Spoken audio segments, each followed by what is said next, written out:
Assalamu alaikum wa rahmatullahi wa barakatuh. Walaikum assalam wa rahmatullahi wa Brother, my barakatuh. question is regarding Hajj. Can a person who has not yet performed Hajj do Hajj badal or not? What is Hajj badal? And the second question is posed by a non-Muslim regarding the rituals in the Hajj. When we throw stones, what is the relevance of that? And does in any way shaitan get affected by those stones or not? I mean, this was one of the thing, and in that act there are lots of people who die. I mean, what is the answer to that, as well as the first part But of the there was a question? question that a person who has not performed Hajj, and since Hajj is fard, can he do Hajj badal? First question. The second question is that when we stone the Jamrat, does the devil get hurt and don't people get killed? So what's the reason? As far as the first question is concerned, that can a person who has not done Hajj do Hajj badal? No, he cannot do. Hajj badal means doing Hajj on behalf of somebody else. Maybe the person is alive, he may be sick, he physically cannot perform all the rituals of Hajj. So surely he can say that here I'm giving you money. Just because I'm physically not fit, I'm asking somebody else to go. As far as the second part of the question is concerned, that when we stone the Jamrat, does the devil get hurt?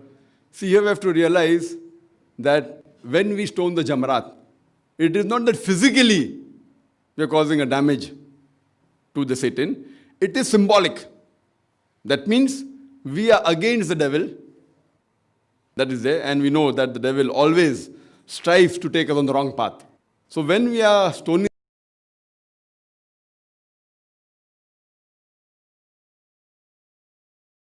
an award enemy to us.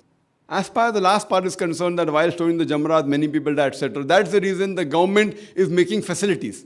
The government is giving more facilities where people can stone, and yet there may not be a stampede, etc.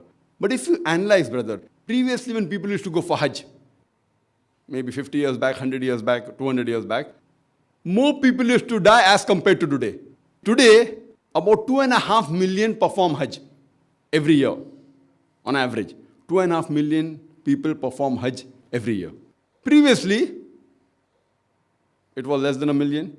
If you go back more, it was less than 100,000 people. Yet, when we went for Hajj, suppose living in India, we had to go by ship. It used to take months to do Hajj. Now, you can go for Hajj and come back even in 6 days' time. Minimum even less than that. On average, they take 2 weeks to 3 weeks, so that they want to go to Medina, etc., and stay in Makkah for a longer period. But the minimum requirement can be done in a few days. Previously, it used to take months. And whenever people used to go for Hajj, they used to meet the relatives, and there was an understanding, maybe we will not return back. Maybe. Chances. Not that they won't return for sure, but chances are there. Whether 20% they will not return back, 30% or 40%, whatever it is. But now if we analyze the 2.5 million people going and the total number of people dying for whatever reason, it is 0.001%. It will be less than 0.01%. So compared to before, now the facilities are much better.